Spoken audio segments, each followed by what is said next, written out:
Olá! Hoje a gente vai começar o vlog de O Caminho dos Reis, tá? Pra mim é uma releitura, esse vlog faz parte do Camerso, rolou a LC então do projeto desse livro, e vamos lá.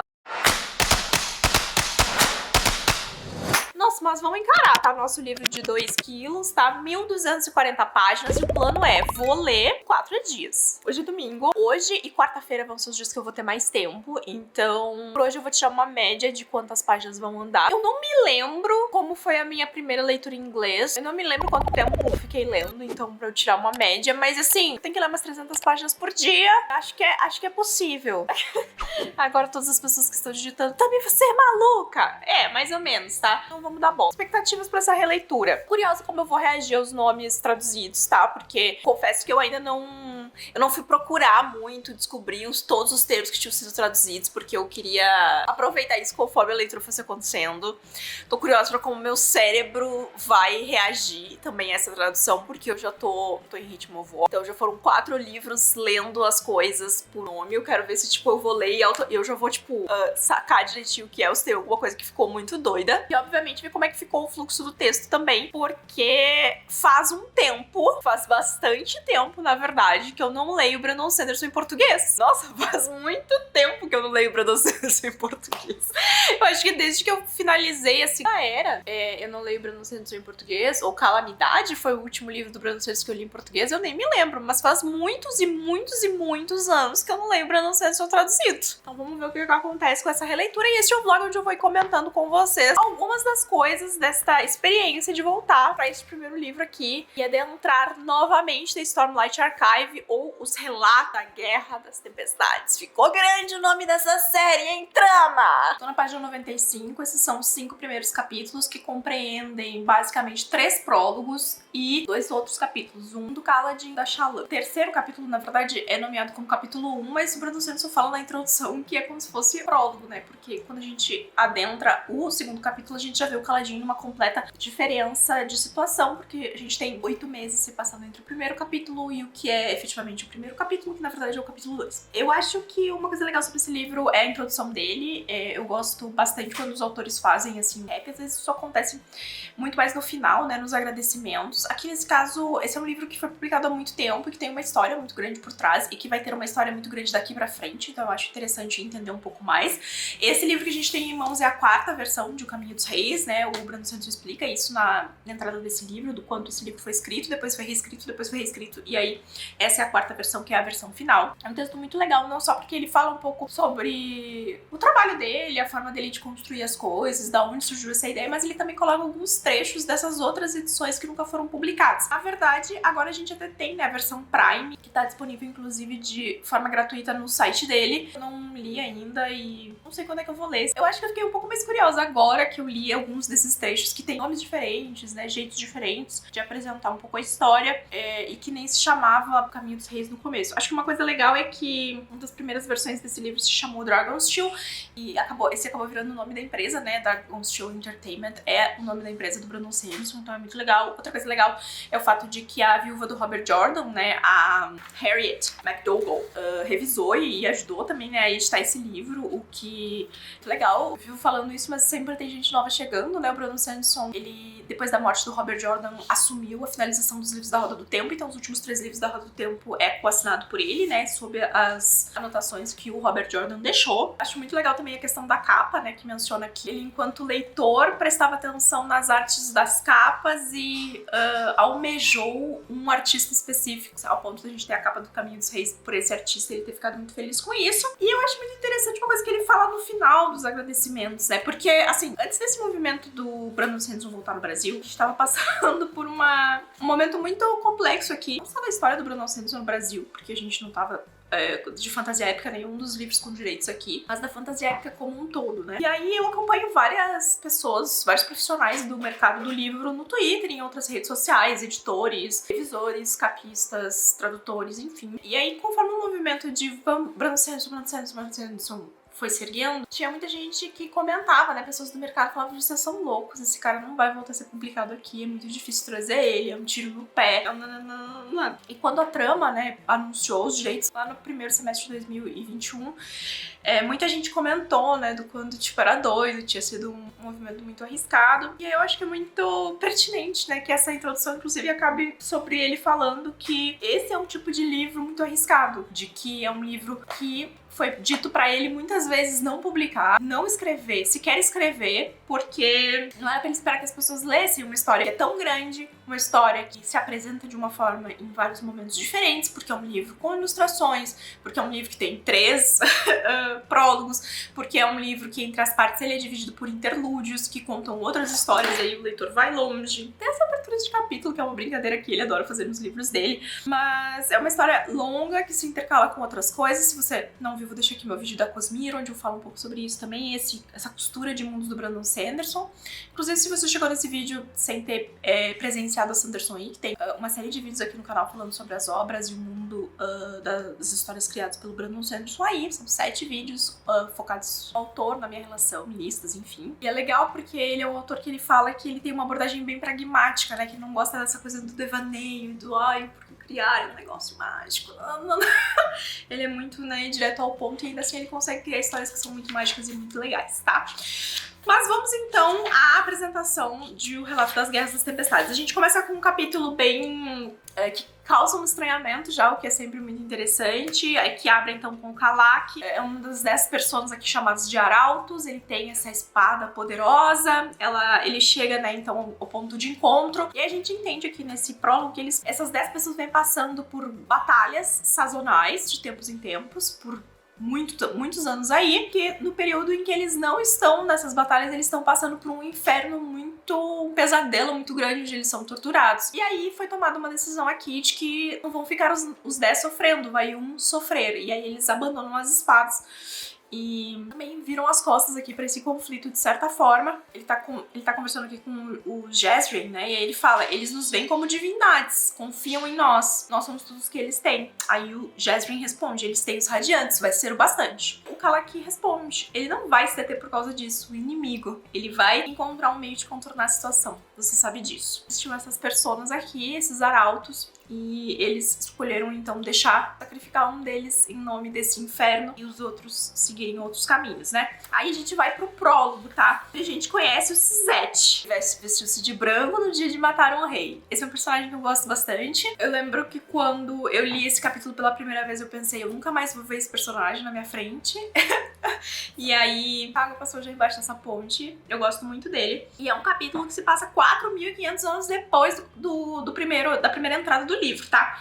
A gente tá aqui num jantar de comemoração de assinato tratado entre os alentianos e os parchendianos, tá? Eu vou ter que colar tudo agora porque eu tenho outros nomes na minha cabeça que não estão traduzidos. Inclusive, olha o baile que eu tô tomando por causa disso, tá? O baile. Eu leio um nome e aí eu fico assim: gente, o que é isso mesmo? Eu tenho que fazer a conversão antes de explicar o que é, porque tem muita coisa que ainda não tá explicada, obviamente.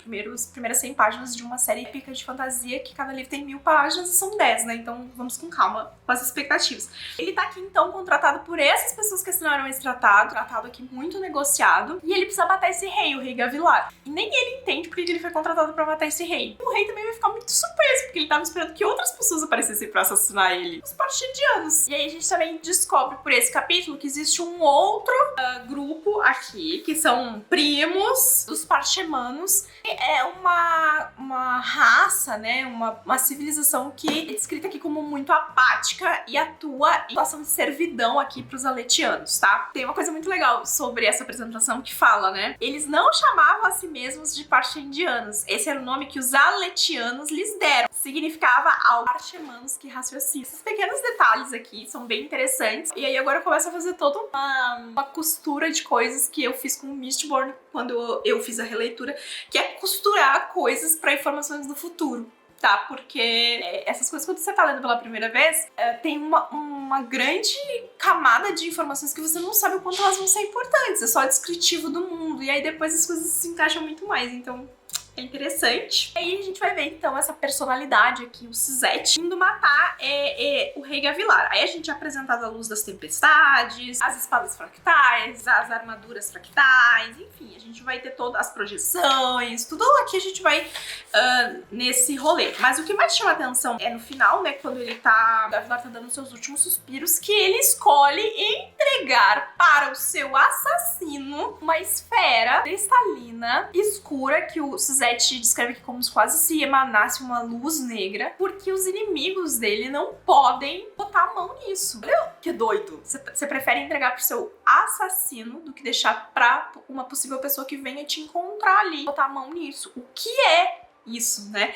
E fala que o irmão dele precisa receber uma mensagem, né? Que precisa encontrar as palavras mais importantes que um homem pode dizer. O Suzette não entende, assim como a gente não entende. E a gente encerra o capítulo. Aí a gente entra para o capítulo 1, que se passa 5 anos depois desse momento. E aí a gente conhece o Sam. O Sam é um menino de 15 anos, ele tá aqui no meio de um conflito que a gente descobre que não é o conflito mais oficial. A gente descobre que tem um outro conflito tá rolando num outro lugar, que são as planícies quebradas, e que lá está rolando a guerra, então, resultado da visita do Suzette, pra ir atrás da vingança, então, pela morte do Rei Gavilar. É aqui um conflito pequenininho e a gente conhece Kaladin, que é esse capitão super altruísta aqui, que está juntando jovens e tal, e que tem um esquadrão que tem um índice muito maior de sobrevivência, porque ele tem uma estratégia diferente, né? Aí a gente vai pegar algumas dicas aqui sobre o Kaladin, tá? Porque fala que ele se move diferente quando ao redor dele, que ele tem toda uma movimentação, parará, descreve ele como um cara instruído, né? Fala que ele é um homem estranho para um simples lanceiro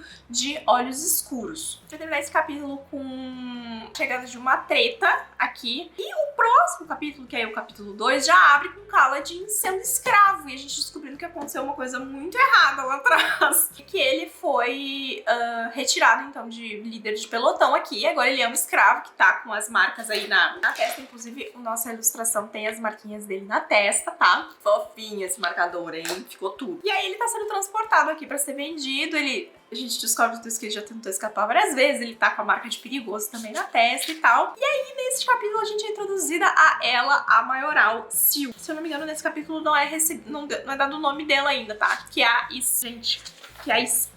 como é que ficou? A Esprena. A gente tá chamando os Spren aqui de Esprenos. Esse vai ser um nome difícil, tá? De adentrar. Spren é tão mais fácil.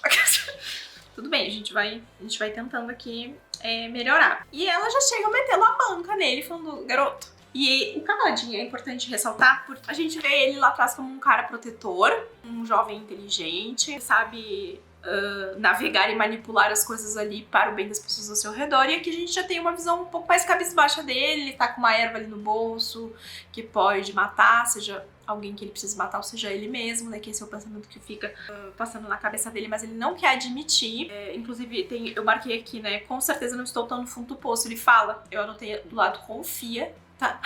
Porque eu tô fazendo comentários muito importantes a respeito das bordas da página, que não tem nada de úteis, apenas exclamações a respeito das coisas. O Kaladin, gente, é um personagem que o Bruno Santos vai trabalhar muito saúde mental. E esse aqui é só os primeiros passos desse personagem, né? A gente vai ver ele passando por vários momentos ao longo desse livro e dos próximos livros que vão botar muito em xeque a saúde mental dele. Então, é uma jornada bem interessante e você que tá lendo Caminho dos Reis, aproveite, porque essa é uma das versões mais otimistas de Kaladin, filho da tempestade. Tá? A gata vai ficar... Ela não viu o fundo do poço ainda, mas talvez ela veja em breve, no futuro. Então aqui, essa versão do Kaladin aqui com a erva de suicídio no bolso é a versão mais radiante que você vai ver dele.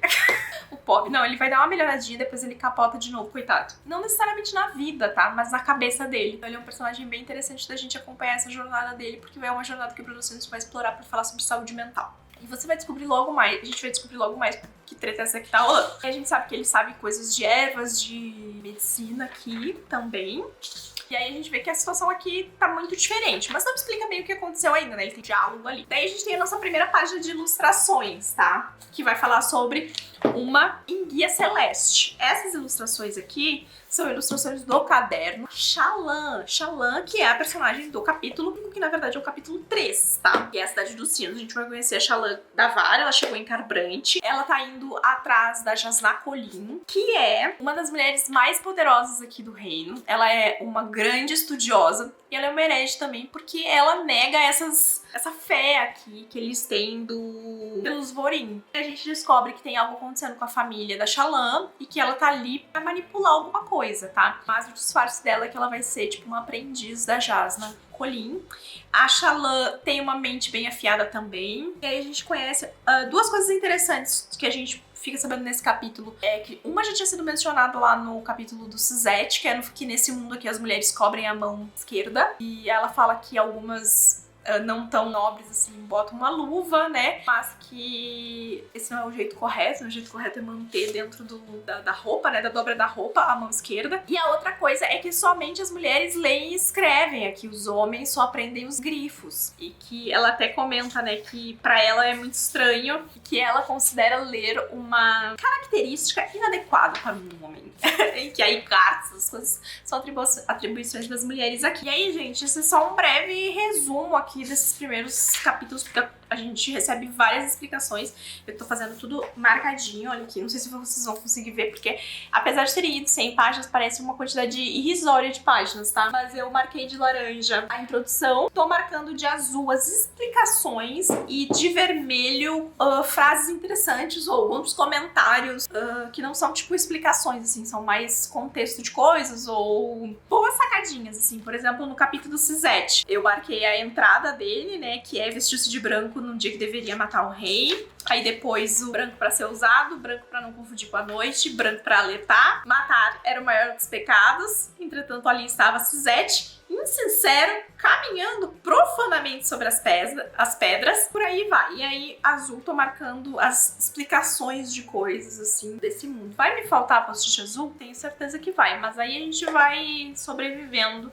Aí, eu confesso que eu fiz umas pausas, então não consegui calcular muito bem quanto tempo eu demorei pra ler essas quase 100 páginas, mas eu tava um pouco mais lenta nesse começo aqui, porque eu não queria deixar passar nenhuma definição. Eu também tô marcando tudo bonitinho assim, ó. O marcador de texto, sublinhando, fazendo algumas anotações também. Depois fica mais fácil consultar algumas coisas aí no futuro. Essa primeira parte termina na página 228 e aí depois a gente tem, então, a parte 2. E na parte 2 a gente vai conhecer um novo personagem, que é o Maioral, tá? Dalinar Kholin. Eu estou, neste momento, na página 345. Eu, então, já passei pelo primeiro ato aqui, agora a gente já tô no segundo ato. Tá acontecendo em cada arco aqui e acho que vou fazer isso por ponto de vista, tá? Primeiro que eu acho que aqui menos aconteceu coisas é o ponto de vista da Shallan. Então, depois na terceira tentativa, né, como ela conversou lá com o menino que tava acompanhando ela conseguiu finalmente chamar a atenção da Jasnah Kholin e ela conseguiu virar uma aprendiz. A gente já aprendeu aqui que tem alguma coisa errada lá com a família da Shallan. Inclusive, a gente teve um dos pontos de vista de interlúdio, é um dos irmãos dela que fala que, tipo, ele nada aconteceu, mas ele tá lá arrancando pata de animal, né, então... E a gente sabe que ela tá ali pra cometer um crime, né, ela quer trocar um artefato ali com Jasnah, cometer um ato de traição pra tentar salvar a casa dela, porque o pai dela morreu e eles estão com dívidas, enfim, e ela acha que esse transmutador vai resolver as coisas, então ela tá ali pra cometer esse ato. Mas a Shallan é uma mulher muito inteligente, é uma mulher que tem suas próprias ambições também, e que sempre viveu muito à sombra dessa família, desses irmãos, desse pai. E a gente tem um glimpse especial aqui de uma coisa que da primeira vez que eu li eu não tinha pegado e eu peguei agora, que é uma das primeiras momentos que ela menciona memórias do passado, tá? E da primeira vez que eu li, eu não tinha pegado essa frase específica que ela dá nos últimos capítulos dela ali, até essa parte aqui, que foi bem legal, eu marquei. E agora eu já peguei tanta coisa na minha cara que eu tô pensando assim, será que eu fui muito pateta da primeira vez? Ou eu só tô enxergando essas coisas porque eu já sei o plot que viria, sabe? Mas aí a gente teve isso. Daí no arco do Kaladin, a gente teve ele, então, adentrando a Ponte 4. Ele foi vendido lá, chegou na Ponte 4 e aí percebeu que a vida podia piorar. tá? Porque existem, lá nas planícies quebradas, existem, então, separados esses 10 exércitos, desses 10 grão-príncipes. Uns deles usam esses carregadores de ponte pra conseguir atravessar os platôs. Por quê? A gente tá falando aqui de um território que é extremamente fracionado. Ele tem grandes abismos no meio dele. E para cruzar esses abismos, precisa colocar essas pontes. E aí precisa desses homens para carregar essas pontes. Alguns exércitos não usam, por exemplo, o do Dalinar, que a gente vai conhecer pontos de vista dele a partir do segundo ato aqui.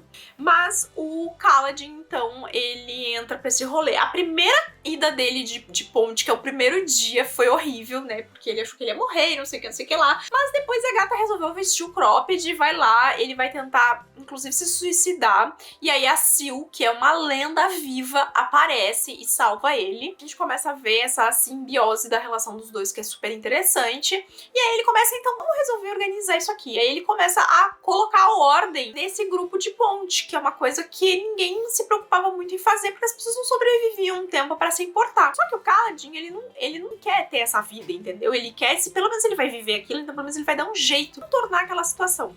Porque o Kaladin é um personagem que ele vive na beirada do precipício o tempo inteiro, tá? Com a cabeça dele. Se ele começar a ir muito pro fundo do poço, ele precisa que de alguma coisa motive ele. E uma das coisas que mais motiva Kaladin, filho de Tempestade, é tentar manter as pessoas ao redor dele, às vezes ao custo da própria vida e do próprio conforto. Então é isso que ele começa aqui. Ele tem toda uma discussão com o Gaz, ele impõe ali os parâmetros dele, ele pede pra passar a receber o que tava supostamente era pra, né, tava sendo desviado pra pagar a dívida dele enquanto escravo, e ele vai começar então também a buscar suprimentos e a comprar coisas com esse pequeno valor, além de usar também parte desse valor pra subornar o Gaz e outras coisas ali. E aí começa-se aqui um movimento efetivo de formar uma comunidade dentro dessa ponte, né? Um dos últimos capítulos que eu li do Kaladin foi o capítulo que ele começa a pegar os feridos, né, a cuidar. E aí já dá pra ver a movimentação de alguns dos membros da Ponte 4 indo ajudar ele, coisa que lá, quando ele foi carregar a prancha, todo mundo ficou olhando pra ele falando assim,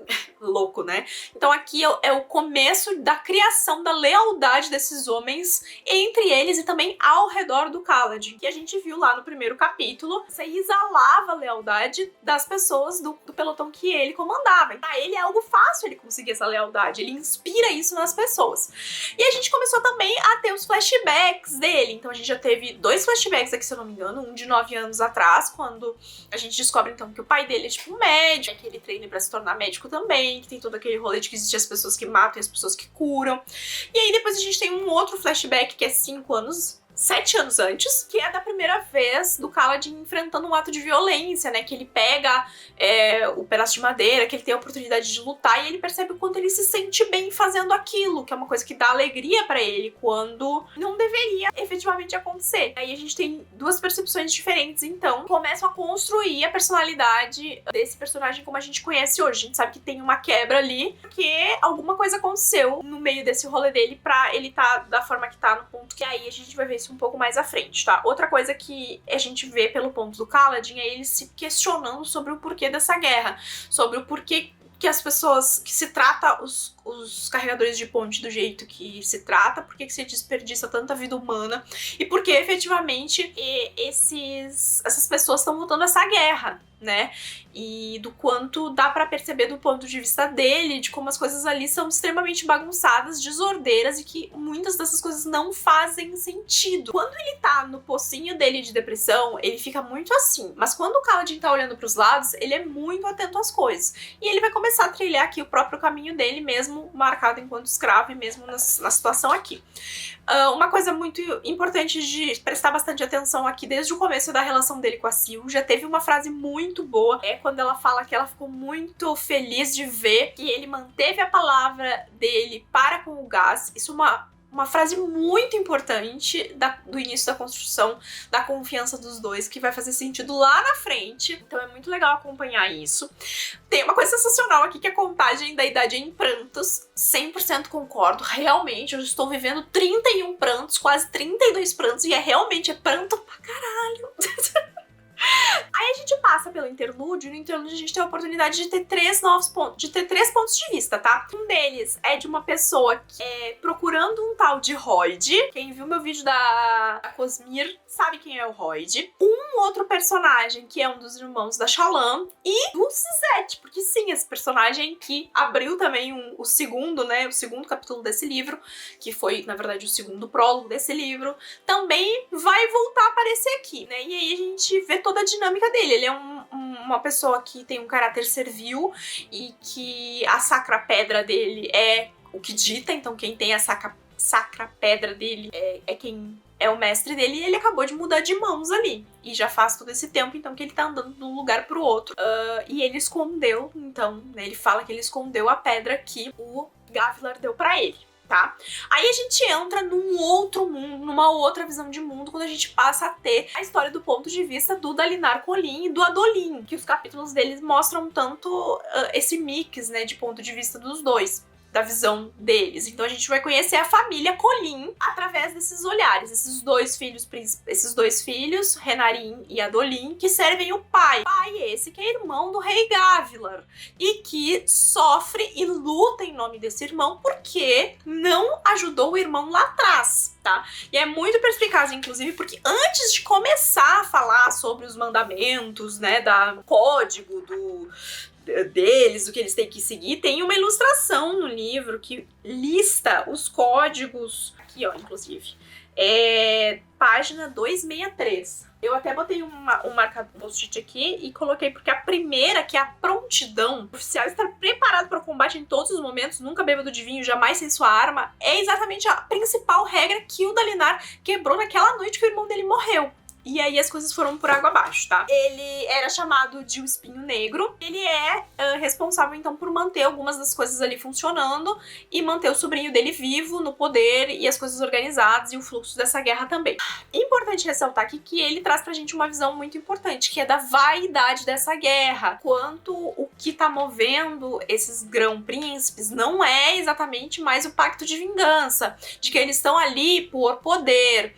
E outra coisa que também é muito importante, que esse pacto que lá atrás o rei Gavilar firmou é um pacto, porque ele não é garantia de território, tá? Tanto que tem uma hora que explica que o Elhokar, ele não tem efetivamente um reino pra comandar, que ele é tipo um rei alegórico, né? Que essa figura de rei é um rei alegórico, porque o território tem algumas cidades que reportam, né, especificamente pra esse rei, mas é muito diferente, né, do que os grão-príncipes são, por exemplo. E ele não tem necessariamente autoridade sobre o território dos grão-príncipes. Então é um nado muito alegórico aqui. E esse cara tá com mania de perseguição, porque ele acha que qualquer pessoa vai matar ele, mas ele é um caralho, tá? Porque olha lá o rolê dele, quase morreu porque queria matar o bicho, tá? E aí a gente vê que existe aqui uma série de rixas entre essas pessoas. A gente conhece mais dos Sadyas, a gente sabe que o Adolin não gosta dele, inclusive eu não me lembrava desse rancinho todo que o Adolin tem,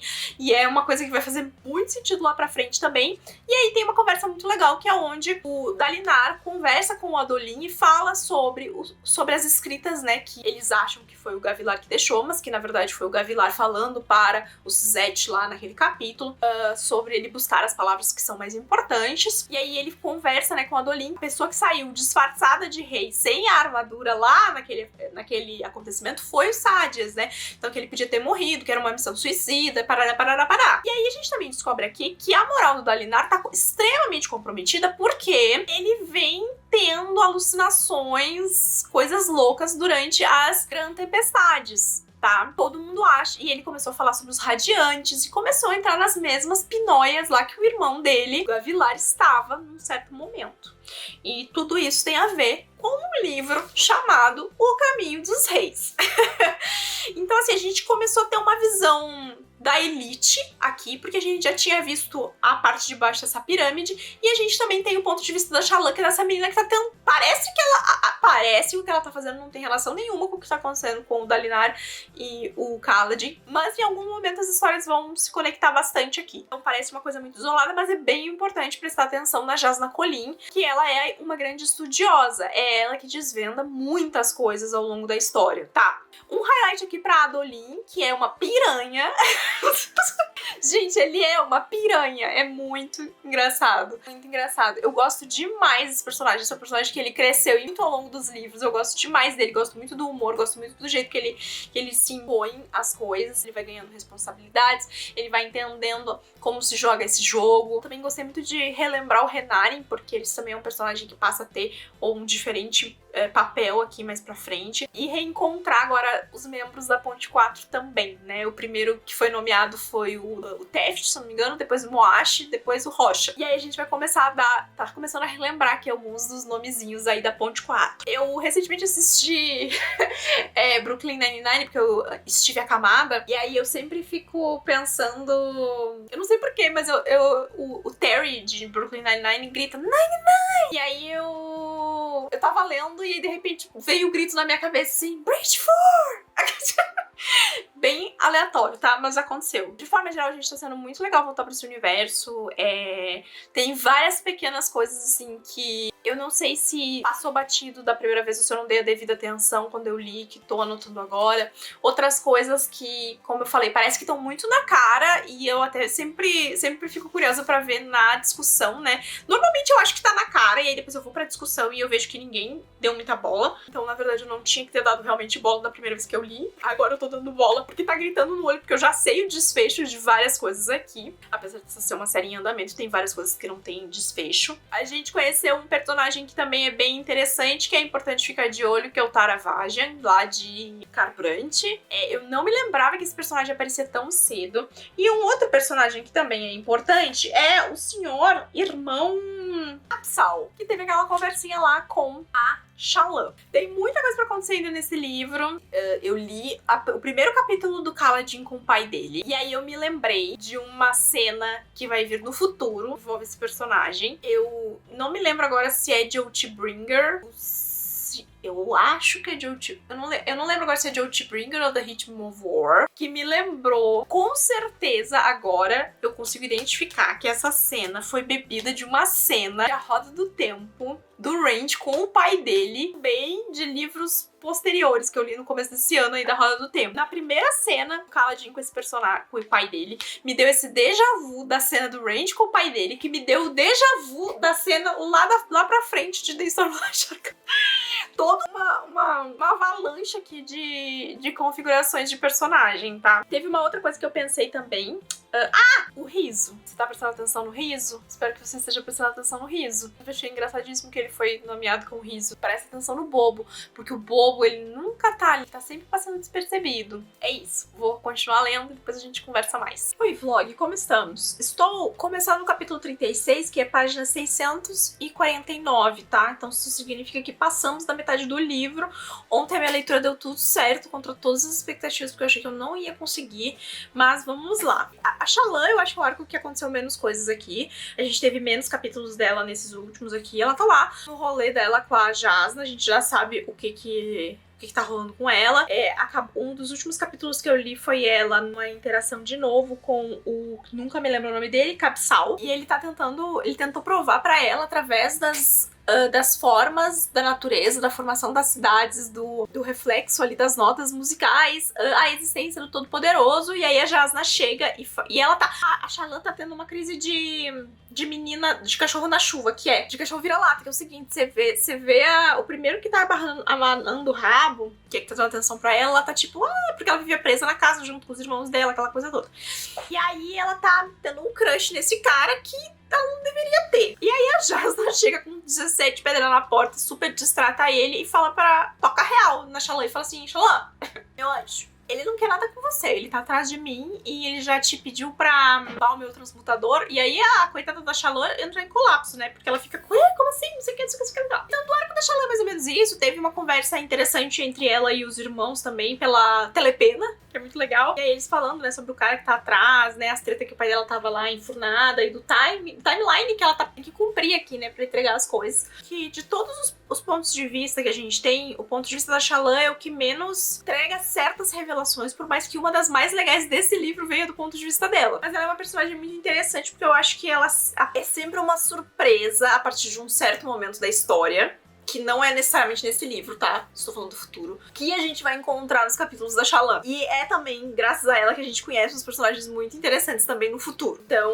atenção. E também há todas as coisas que a gente vai ver a Jasna lendo, comentando, ou que porque ela descobriu, né, o que era um livro infantil, que a Jasna tava lendo. Como assim um livro infantil e tal?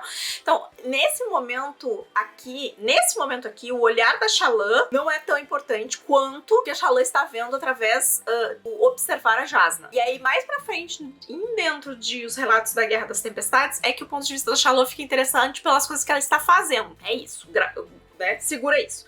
Aí vamos falar do Dalinar. Coitadinho da Dalinar, primeiro eu queria dizer que Navani aterrissou e aí já abalou todas as estruturas. A Navani é um crush do Dalinar, só que ela escolheu casar com o Gavilar. E ela é mãe do rei. O Dalinar perde todas as estruturas na presença da Navani. É muito engraçado. Sempre que ela aparece, rainha toma conta do rolê. Atenção aí, Navani. Atenção aí, Navani. O Dalinar tá passando por uma situação complicada aqui. Porque ele tá batendo cabeça com o rei, ele tá batendo cabeça com ele mesmo, ele tá batendo cabeça com o filho, ele tá batendo cabeça com um monte de situações aqui. Por causa dessas visões que ele tá tendo. A gente tem uma visão bem legal, onde ele tem uma conversa com possíveis cavaleiros radiantes aqui. Ele tá voltando, então, pra momentos do passado, pra viver outras coisas, e sempre meio que no corpo de outra pessoa. E aí, tem um capítulo, tá?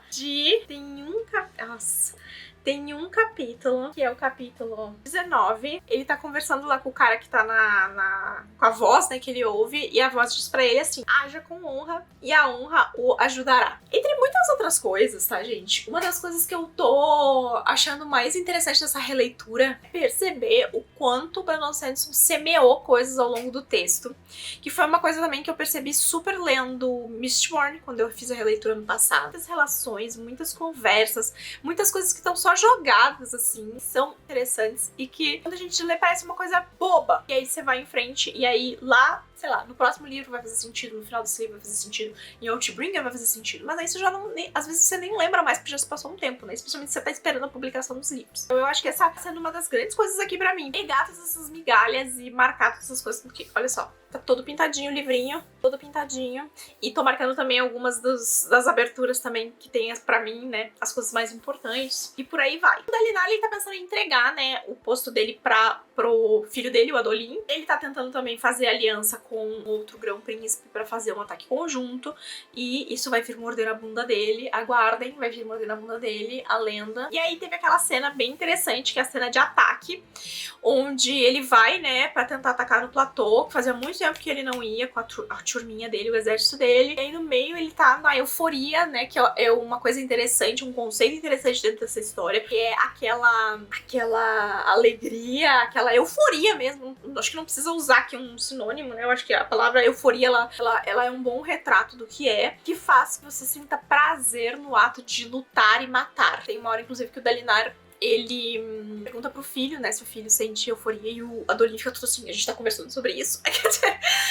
Se eu não me engano, eu acho que ele pergunta pro Sadeas também, alguma coisa assim. E aí, ele tá lá no meio, ele tá no meio dessa euforia, e ele começa a sentir algo, a sentir algo, a sentir algo, a sentir algo. E aí, no meio desse sente algo, sente algo, sente algo, a gente também, né, tem aí a gente também ouve uma voz, né, falando vida antes da morte. O que era aquela voz? E aí, nesse momento, né, que ele fica naquele conflito, naquela coisa, e aí isso começa a botar um monte de caraminhola na cabeça dele. O Dalinar, ele é um cara que no começo dessa história, ele tá muito oprimido pela situação, então ele precisa, antes dele entender o que tá acontecendo com ele e o que são essas coisas de verdade, né, ele fica muito acuado, mas ao mesmo tempo ele também é um cara muito resiliente. Acho que essa é uma boa palavra essa versão do Dalinar. Ele se torna um cara muito resiliente, e é essa resiliência que faz com que ele não se acovarde em frente aos desafios que ele tá passando aqui. O Sadeas tá no pescoço dele, porque o Elhokar nomeou ele ministro, grão-príncipe lá da informação. Então ele tá farejando ali o o Dalinar. Navani tá no jogo agora também. Ele tá entendendo melhor como as coisas funcionam e eu acho que agora ele também tem... Ele ainda vai dar umas patenteadas do Dalinar, tá? Mas agora ele também vai partir um pouco mais pra ofensiva, que é muito positivo. Aí a gente vai pro arco do Kaladin. No arco do Kaladin... antes de eu ir pro arco do Kaladin, teve uma conversa interessante entre o Dalinar e a Jasnah, tá? Onde a Jasnah pergunta como foi que eles encontraram os Parchendianos e o que foi aquela comitiva e tal, e se já tinham visto os Parchendianos usando armadura fractal antes, e aí o Dalinar fala que não, e aí eles ficam, né, debatendo, que nem eles entendem direito porque do interesse lá do Gavilar em fazer o pacto. E aí, esse é um povo, gente, que é muito interessante, e nesse primeiro livro a gente não tem tanta oportunidade de analisar isso, mas a gente vai aprender muito mais sobre eles no futuro da série. E é muito legal, porque aqui a gente tá vendo toda uma visão de um mix de confusão entre as pessoas, porque muita gente não entende como os parchemanos, que são essas pessoas que eles tratam enquanto escravos aqui, praticamente como animais, né, que eles falam, eles não pensam, eles só obedecem ordem, eles não têm vontade própria. É como essas pessoas podem estar travando uma guerra. Existem semelhanças entre as duas raças aqui. E muita gente, mesmo depois de todo esse tempo de guerra, ainda não sabe que são coisas diferentes, né? E os Parchendianos que eles estão lutando têm outras características, têm uma outra cultura. Eles constantemente, especialmente nos capítulos do Kaladin, é descrito do Dalinar, é descrito que eles cantam, né? Na hora da batalha, e que eles ficam olhando com a cabeça baixa e, tipo, não parece que não tem nenhum som dando comando, e mesmo assim eles sabem quando agir em grupo. Então, assim, tem muita coisa não explicada ao redor desse grupo de personagens que a gente já tem alguns vislumbres aqui. Aí a Jasnah, então, levanta essa situação e também começa a levantar alguns pontos a respeito de as figuras, né, do que eram esses esvaziadores, de como pode ter alguns relatos de um tempo atrás que citava certas coisas esvaziadores. Ela tá tentando montar o quebra-cabeça ali. E ninguém além dela sabe exatamente o que quebra-cabeça é, né? Nem a Shallan sabe, nem o Dalinar sabe direito, porque ele fica perguntando as coisas. Por que você tá perguntando isso? Porque tá tudo na cabeça da Jasnah, tá? E aguarde, porque ela que vai gabaritar, ela que vai ajudar a gabaritar o final desse livro, hein? Lenda! E aí o Kaladin o Cropped resolveu treinar a galera dele, muita relutância, ele vai lá e conquista as pessoas aos poucos, porque é o jeito do Kaladin de ser, impor liderança, respeito pelo exemplo, e ele tá muito focado em manter aquelas pessoas vivas. Ele vai criar treta com o Lamaril, que vai criar treta com ele, vai mandar que tem que acabar com o Kaladin. Aí tem o Moash, que é um personagem bem importante também, e aí eles começam a treinar um jeito diferente de fazer a ponte. Enquanto isso, o Kaladin tá observativo das coisas. Tem coisas acontecendo ao redor dele que a história não dá muita bola, mas que a gente tem as pistas, né, ao longo do livro. Agora estou vendo elas com mais clareza. E aí, agora ele vai lá e negocia, né, a erva, ele negocia lá a seiva, e tem um momento aqui que eles encontram um Parchendiano, né, e eles comentam do quanto a armadura parece que sai do corpo deles, cresce no corpo deles. Também que ele carregava uma faca que tava cheia de glifos e com uma imagem que parecia um dos arautos. E como assim, né, esse povo, se ele não é tão inteligente quanto, né, os aletianos acham que eles são, né, por que eles teriam esse tipo de artefato com eles? Então vai levantando umas lebrezinhas aqui. Mas o que acontece de mais importante do Kaladin, eu acho, nesse momento aqui? Ele tá muito focado numa coisa, e aí porque ele tá focado nisso, e ele repete muito sobre que ele não pode tropeçar, porque senão ele vai voltar pra aquele lugar horrível onde ele tava. Ele acaba colocando a cabeça dele muito assim. O que eu falei? Eu acho que eu falei isso pra vocês no último vlog. Quando ele tá com a cabeça assim, ele não percebe tudo que tá ao redor dele. E é o que acontece. Ele vai, né, pra incursão, a levantar a ponte do outro jeito, e ele não para pensar o que aquilo vai fazer com o resultado que aquilo vai ter pros outros ao redor. E aí acaba sendo uma catástrofe. As pessoas da ponte dele sobrevivem, que é o objetivo dele, mas existem consequências ali. E aí ele acaba sendo super surrado, e ele é pendurado lá pra passar uma grande tormenta do lado de fora. E aí esse é um dos últimos capítulos que eu li aqui. É ele nessa grande tormenta. Ele é deixado com uma esfera. E aí quando acaba a grande tormenta, a esfera está vazia, assim como já viu acontecer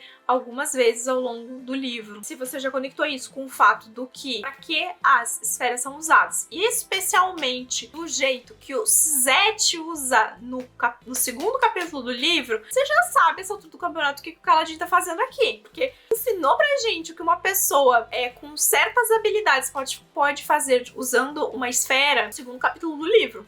E aí a gente tá vendo um personagem sobrevivendo, tendo sorte, passando por coisas de forma muito mais leve do que ele deveria, e existem esferas aparecendo esvaziadas ao redor dele. Tá aí, tá escrito. Tá escrito. E ele faz um voto de confiança, né? Ele fala, não, depois que acabar a Grande Tormenta, vocês vêm aqui, eu vou estar aqui. E aí eles acabaram de arrancar o Kaladin todo estrupiado dali, e aí agora a gente vai ter toda uma outra dinâmica que também se formando dentro da história desses homens ao redor do Kaladin também, tá? E do que o que ele passou acaba de representar. Eu acho que a gente teve alguns capítulos, se eu tenho uma crítica pra fazer nesse momento, eu acho que alguns capítulos do Kaladin no passado podiam ser um pouco mais condensados. A gente podia ter capítulos que... Porque quando entra num capítulo do Kaladin do passado, tem sempre uma coisa. E às vezes a gente tem que passar uma mensagem, às vezes a gente tem que passar por uma longa contação da história até chegar naquela mensagem. Eu acho que alguns capítulos podiam ser condensados e a gente ter a mensagem sendo passada duplamente num capítulo só. Por exemplo, a da chegada do cara, os caras tentando roubar as esferas lá. Podia ser um capítulo só. Uma coisa sendo um pouco de resultado da outra, sabe? A gente não precisa estar voltando tanto. Então isso é uma coisa que eu acho que tem essa situação. Acho que é uma coisa que não me incomoda. Essas coisas não me incomodam, tá, gente? Mas acho que agora, relendo, fico pensando em coisas que podem incomodar as outras pessoas. Acho que alguns capítulos da Shallan também, né, tem algumas... ela é um arco mais lento, mas é um arco de aprendizado. É o que ela faz, ela estuda, ela aprende. E a gente, se prestar atenção, aprende também. Se juntar as perguntas que a Jasnah fez, o que a Shallan descobriu sobre o livro que ela tava lendo, junto, e pegar um pouco da visão do Dalinar, a tormenta que ele passou em público lá com as pessoas, você consegue também montar um quebra-cabeça de aprendizado aqui a essa altura do campeonato, do que tá rolando esses arcos. Só que as informações, elas não estão sendo entregues às vezes dentro de um mesmo ponto de vista. E isso é uma coisa muito legal que o Brandon Sanderson sabe fazer muito bem. Ele espalha as coisas ao redor do mundo dele. Então, por exemplo, as pistas já estão aqui na história, e isso é muito legal. Eu sempre acho muito divertido passar por esses processos de releitura nesses livros, porque Caminho dos Reis, The Way of Kings, quando eu li ele pela primeira vez, foi a primeira fantasia épica robusta e o primeiro livro do Brandon Sanderson de fantasia épica que eu li em inglês. Ainda assim, eu saí desse livro achando que eu tinha derrotado dragões.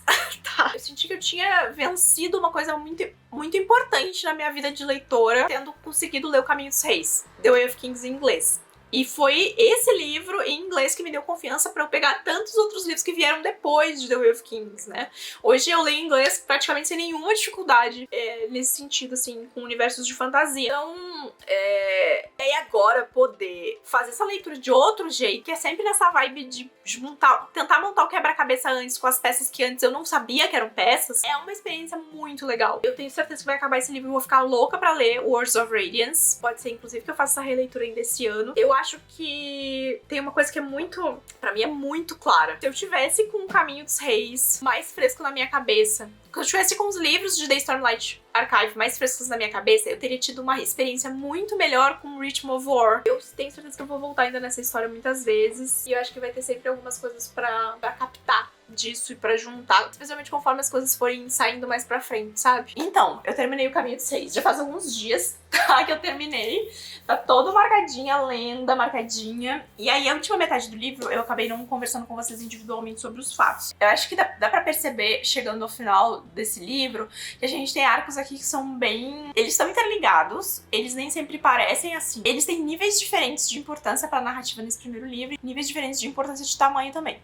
Então, a Shallan, como eu já vinha falando, é um arco que aqui tem menos importância, ela é menos mencionada. A gente tem aqui depois, ela rouba o artefato por causa daquela... Ela entra naquele conflito, né, do que a Jasnah leva ela pro beco, e aí acontece todo aquele evento, e aí ela entra num conflito de moral, que é muito engraçado ver a personagem levando em consideração que o que ela está fazendo é algo completamente imoral, né? Ela fez todo esse rolê pra roubar a Jasnah.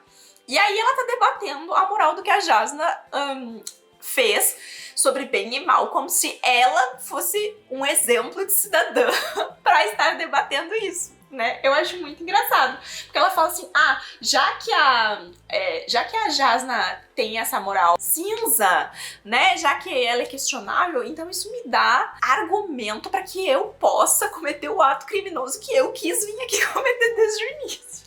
Aí depois a gente tem todo o rolê dela tentando usar e aí não conseguindo, mas tendo aquelas visões, aquelas figuras começando a assombrar ela, que ela não sabe, né, o que tá acontecendo.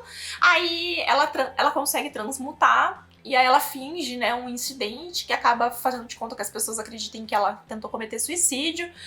Aí ela recebe duas visitas, né? Ela recebe uma visita do Taravagen, que é uma visita interessante de conversa depois, especialmente olhando pra essa conversa depois do final do livro, quando a gente entende qual é a real missão desse personagem aqui, o real papel que esse personagem tá infringindo na história.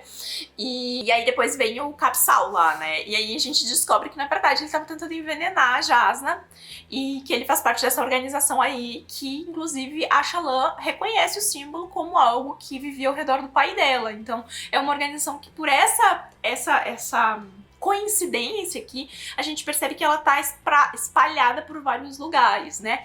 E aí ela e a Jasnah acabam fazendo as pazes quando a Shallan... As pazes, né? Quando a Shallan percebe o que realmente aconteceu, que, na verdade, a Jasnah, ela não precisa de um transmutador para transmutar, e que, na verdade, a Shallan também não precisou. E aí, caso você não tenha entendido nada disso, porque eu realmente, eu fiquei olhando, eu reli, né? Eu reli agora e eu fiquei... Eu acho que isso pode parecer bastante confuso aqui, mas se você não ficou tipo, como assim? É o mesmo rolê que tá acontecendo com o Dalinari, é o mesmo rolê que tá acontecendo com o Khal. Antigos poderes estão se levantando, antigos poderes que há muito tempo estavam dormentes estão acordando na história. E não é à toa que o final do livro acaba com a chegada de uma persona aqui. E eu quero saber se vocês identificaram quem é. Quero saber, vou descobrir provavelmente na live se vocês identificaram quem era aquela pessoa que o Royd tá vendo, ou o Riso, né, tá vendo chegar de cima ali. Tá, e aí é também através dos olhos da Shallan que a gente tem a descoberta ali a respeito dos Parchemanos, que na verdade os Parchemanos eram, em teoria, esvaziadores, que nada mais eram do que essa outra raça com a qual eles estavam lutando há muito tempo, e que nada mais é do que o que está acontecendo agora de novo, quando essa luta está se repetindo. Então começa, toda vez que a gente tem um vilão, começam a se... uma força do mal, começa uma força do mal, tá? Que essa visão de força do mal, gente, ela é sempre vista por um lado, tá? Isso é uma coisa bem importante de você ter aqui na história. A gente não tem informações suficientes ainda sobre os Parchendianos ou sobre os Parchemanos pra colocar eles efetivamente como vilões da história. A gente tem um lado, e esse lado está colocando os Parchemanos e os Parchendianos enquanto vilões da história, tá? E aí começam a se criar lendas e começam a se dar nomes e a chamar de criaturas do mal e de demônios e nananã e nananã. E aí se faz essa conjectura de que era uma criatura muito mirabolante, quando na verdade nada mais é do que as mesmas pessoas que hoje estão servindo esses aletianos e que foram escravizadas. A gente tem muitas discussões ao longo do livro, tá? Sobre Parchemanos e Parchendianos e o que separa um do outro. Existem muitas discussões do livro sobre a visão desses aletianos sobre os Parchemanos e também sobre os Parchendianos, e de como é fácil perceber através dessas visões que são distantes e ao mesmo tempo com um denominador comum, como isso é possível ao longo dos anos. Você transformar drasticamente a visão de uma raça, a visão de uma classe e apagar completamente uma história. E aí a gente tem então uma decisão da Jasnah de que eles precisam ir para as planícies quebradas, se colocar mais perto desse conflito e descobrir melhor o que as coisas estão acontecendo, tá? Aí no arco do Kaladin, tá? Ele tá naquela luta, naquela coisa dele, ele acaba tendo várias ideias, ele acaba às vezes não percebendo que essas ideias dele podem sair pela culatra e que o tiro pode voltar-se contra ele. E aí ele tem aquela cena dele na Tempestade, que da primeira vez que eu li, eu me lembro dessa cena ter sido muito mais emocionante, e agora quando eu reli eu fiquei, nossa, é isso essa cena? Porque na minha cabeça ela era tipo, uau! Não sei, eu achei até curta, eu achei que durava mais, enfim. E aí o Teft acaba sacando, né? O Teft acaba sacando porque o Teft ouviu muitas histórias sobre os Radiantes, sobre o que eram essas criaturas que usavam dessa luz, né? Nananana. Lembrando que a gente tem um outro personagem que já tá usando essas esferas há muito tempo dentro da história, que é o único personagem que usa sem nenhum tipo de de medida ou de explicações, que é o Suzette, né? No primeiro capítulo a gente vê o Suzette drenando as esferas e fazendo altos malabarismos sem desculpas nenhuma, né? Então já era... aquele é o primeiro alerta já pro público que esses poderes não estão tão apagados assim, né? Daí é a conexão.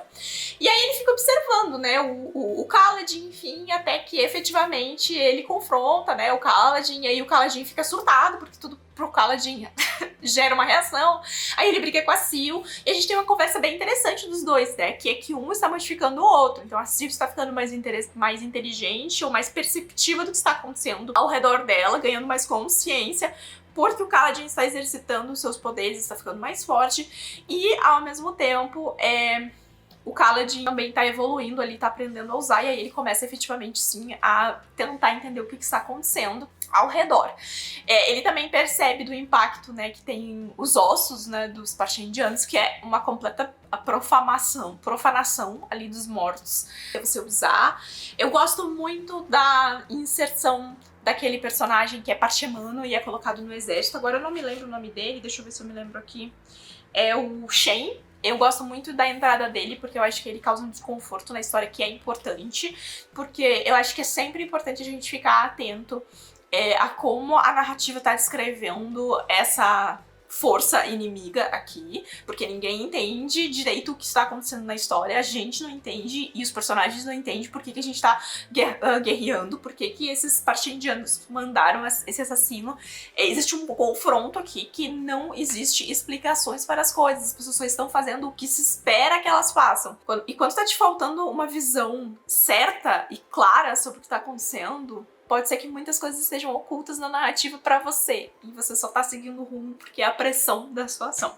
E esse capítulo do Kaladin, que é o 57, se eu não me engano, dele descobrindo, o Teft confrontando, ele tendo uma conversa com a Sil, e depois ele decidindo que ele quer aprender, que é o 57, é um dos meus favoritos, tá? Assim como depois todo o arco da emboscada, tá? Que começa no 65 e vai até o final do livro. A Dolin vinha avisando o tempo inteiro sobre o Sadeas. E o Dalinar confia nas visões que ele tá tendo, porque tem um momento em que ele pergunta, né, posso confiar?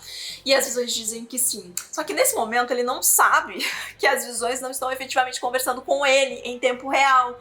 Essas visões estão conversando com alguém que espera estar, sim, não dessas visões por influência, mas que a conversa não tá acontecendo em tempo real. Então a resposta que ele recebeu não foi pra pergunta que ele fez. E aí o Sadeas arma então todo um rolê aqui pra uma emboscada, pra deixar o Dalinar morrer e perder todas as tropas, e assim ele ganhar influência com esse rei, porque pra ele é importante que essa guerra continue, e o Dalinar quer cancelar essa guerra. Aí a gente tem uma questão de moral aqui que o Kaladin precisa enfrentar, né? Ele vai virar as costas, ele vai tentar resolver algo, né? O que ele vai fazer? Eles vão escapar, e aí eles acabam resolvendo voltar. Eu adoro ver o Kaladin dando ordem pras pessoas, dá ordem pro Dalinar, dá ordem pro Adolin, dá ordem pros outros ali, ele chega e diz, galera, vamos resolver. Porque ele é um cara que quando ele tem um propósito, ele é muito bom em resolver as coisas. Só que aqui acaba que não é dada oportunidades pra ele. E aí ele impõe, então, a situação ali, o Dalinar diz que vai proteger ele não acredita, porque ele já foi traído tantas vezes. E aí a gente tem um confronto muito legal do Dalinar com o Sadeas, que todo mundo estava esperando que fosse de outro jeito, né, porque se espera aqui que se levante uma guerra e tal, só que essa guerra já tá acontecendo de outro jeito. E aí a gente tem dois momentos aqui que eu acho que são muito bons. A hora que o Dalinar entrega a espada e a hora que o Dalinar entra palácio adentro e surra o Elhokar, porque que reizinho medíocre esse. Eu gosto muito que ele chega e surra e o Elhokar, então vão me matar. E ele, meu querido, se eu quisesse te matar, eu já tinha tido tanta oportunidade. Então agora é o seguinte, você vai fazer o que eu mandar, porque você não é rei porra nenhuma, e você não serve pra nada, e vamos resolver isso aqui, porque tá uma confusão, ninguém sabe o que ele tá fazendo, e eu que vou resolver essa merda toda. E aí o Dalinar botou o cropped, tá? O Dalinar bota o cropped, o Kaladin sai da situação dele de escravidão pra uma posição um pouquinho mais confortável, mas que a gente não sabe muito bem como vai se comportar aqui, porque afinal de contas ele vai conduzir uma guarda pessoal para os Kholin e para o rei, mas vai rolar algum confronto, porque afinal de contas ele é um olhos escuros, né, e ele vai ter uma posição que acaba sendo acima de muitos olhos claros, e com certeza o confronto com o Sadeas vai se manter no segundo livro. E aí tem toda a provável vinda da Jasnah com essa informação e toda a movimentação política que as mudanças que o Dalinar pediu para o Elhokar fazer, né, que é realmente gerar a procuração dele enquanto grão-príncipe da guerra, Acho que é isso, né? Grão-príncipe da guerra vai gerar em cima desses outros grão-príncipes que vão agora se sentir ameaçados e vão provavelmente reagir aqui, tá? Então, e obviamente também o impacto dessa nova força surgindo, e a gente sabendo que o rei lá de Jacavé, que é o Taravagem, na verdade foi quem efetivamente contratou o Suzette para os últimos assassinatos que ele vem cometendo, que é matando outros grão-príncipes de outros locais, e também ter dado a ordem no final do livro de que é pra ele ir lá matar Dalinar Kholin, tá? Dalinar Kholin que acabou de entregar suas coisas aqui. Vai entregar a espada pra um, vai entregar a armadura pra outro, e vai ficar lá brincando de mandar em todo mundo. Um outro highlight que eu queria fazer, que é do capítulo 57 também, é da conversa do Kaladin com o Royd, tá?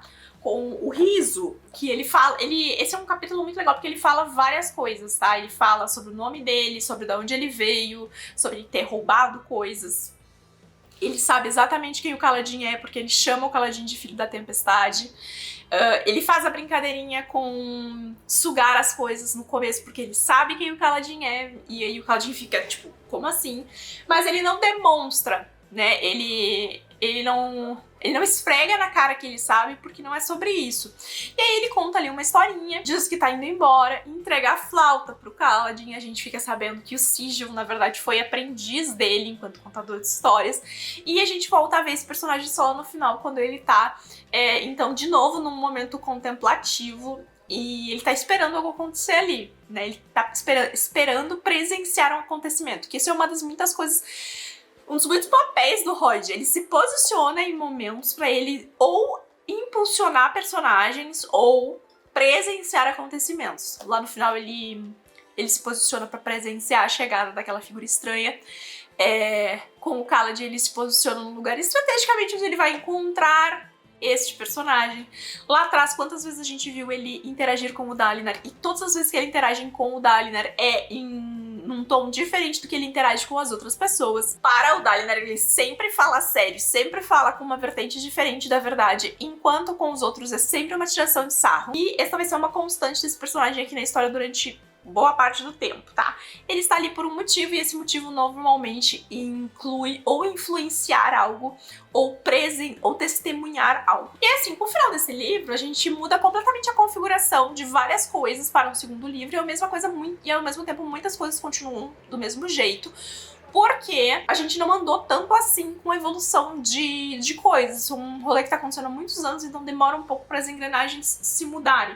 E eu acho que essa é uma das coisas que o Brandon Sanderson exercita dentro dessa série. Não é tão fácil assim quebrar um sistema quanto às vezes muitos livros de fantasia fazem parecer, sabe? Quanto mais complexo é o setting, mais difícil às vezes é você modificar essa organização de uma forma crucial e crível para que ela efetivamente represente algo diferente aqui dentro da trama, tá? Alguns outros highlights que eu queria fazer aqui. Espero que vocês tenham prestado atenção nos interlúdios, porque tem vários interlúdios que são bem legais. Inclusive, algumas coisas são mencionadas antes. A gente fica sabendo sobre negociações sobre o Suzette por interlúdios. A gente fica sabendo, a gente tem a primeira menção ao Royd por interlúdios, e a pessoa que está procurando o Royd é uma pessoa interessante. A gente fica sabendo sobre Shadesmar, que é esse lugar que a Shallan visitou lá com as criaturas lá no final, através de um dos interlúdios, onde tem dois estudiosos ali despretensiosamente estudando esprinos, e aí eles vão pra esse lugar pra estudar esses esprinos, que é o mesmo lugar que a Shallan tá indo lá. Então aí já dá pra fazer toda uma teoria a respeito dessa situação, e talvez você não tenha prestado atenção que esse termo apareceu antes. A gente conhecer um pouco mais sobre diferentes lugares de Roshar aqui, porque esses lugares, apesar deles estarem distantes dessa briga letiana, existem personagens que entram e circulam na história que passam por esses lugares. O Suzette é um deles, que existem outras pessoas em outras pontas do mundo fazendo estudos e coletando informações e aprendendo sobre coisas que são extremamente importantes para esse conflito que a gente tá vendo aqui, mas que tá acontecendo só no reino, só para um grupo de pessoas, e o resto do mundo está vivendo uma outra situação. E às vezes vai ser necessário coletar essas informações ao redor do mundo, que é um pouco do que a Jasnah faz, mas a Jasnah ainda tá de uma forma muito A gente, nesse livro, ela ficou bem parada, né? Ela é uma estudiosa, então ela se baseia nos estudos das pessoas, e essas pessoas, às vezes, são essas pessoas que estão ao redor exatamente fazendo esses mapeamentos, tá? Então os interlúdios são muito importantes, sim, pra história. Eu adoro o xingamento de terra baixista bêbado de ar. Eu adoro esse xingamento. Inclusive, toda vez que falava terra baixista, eu lembrava de terra planista. E dava mais risada ainda. E assim, gente, de forma geral, foi uma releitura muito especial, assim. Eu fiquei muito feliz de voltar pra essa história, de reencontrar esses personagens, de conseguir pegar tantas nuances diferentes do que foi a primeira leitura. Isso é sempre muito legal com os livros do Brandon Sanderson. Você sempre consegue pegar coisas novas quando você relê, pegar dicas, pegar coisas que o autor plantou desde o começo e, através dessas dicas, também perceber a articulação dele enquanto uma pessoa que gosta de fazer foreshadowing, e o Brandon Sanderson gosta muito de fazer foreshadowing. Então, no que diz respeito a essa releitura, foi incrível, eu tô muito feliz, foi muito especial voltar a catalogar direitinho todos os capítulos. Eu fiz várias anotações, anotei capítulo a capítulo o que tava acontecendo.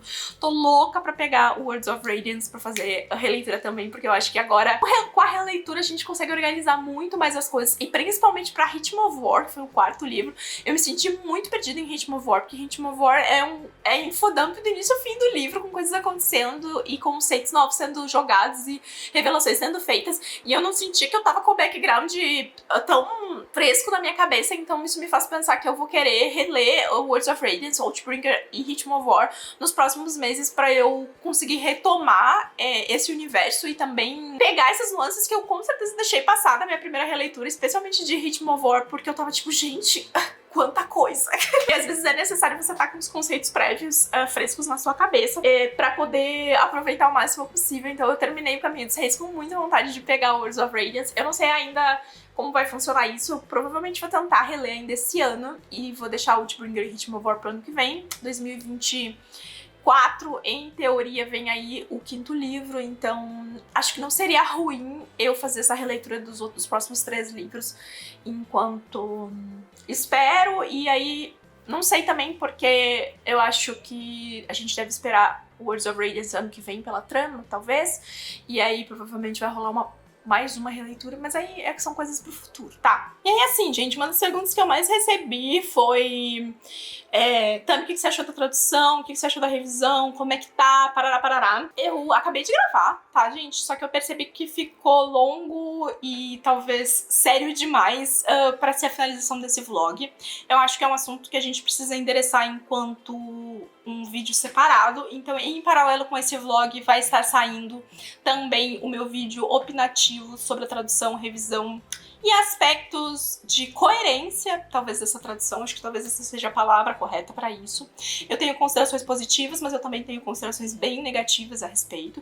Então, eu convido vocês a irem lá assistir. Acho que é um relato, um anseio, um alerta que não merecia estar no final desse vídeo escondido. Acho que é algo que a gente precisa conversar. Independente de qualquer coisa que eu fale naquele vídeo, acho que deu pra perceber o quanto eu fui feliz fazendo essa releitura, do quanto foi legal poder compartilhar essa história com vocês. Eu tenho recebido muitas mensagens, muitas DMs, muitos relatos de vocês me mandando mensagem dizendo do quanto esse livro é incrível, do quanto não teriam lido agora, se não fosse pelo Caminho Bookverso. Sempre me deixou muito feliz. Muito obrigada a você por ter embarcado nessa comigo, muito obrigada a Editora Trama pela oportunidade de ter trazido o Caminho dos Reis dentro do Caminho Bookverso, foi muito especial pra mim. E é isso, galera, eu espero que vocês tenham gostado, quero que vocês me contem aqui embaixo nos comentários como foi a experiência de vocês, quem é o personagem favorito, se vocês estão ansiosos aí para palavras radiantes, tá? Que a gente espera que venha aí em breve, tá bom? E é isso, gente. Um beijo pra vocês, deixa o joinha aqui embaixo pra me ajudar na divulgação, se inscreve no canal se você for novo por aqui e a gente se vê no próximo vídeo. Tchau!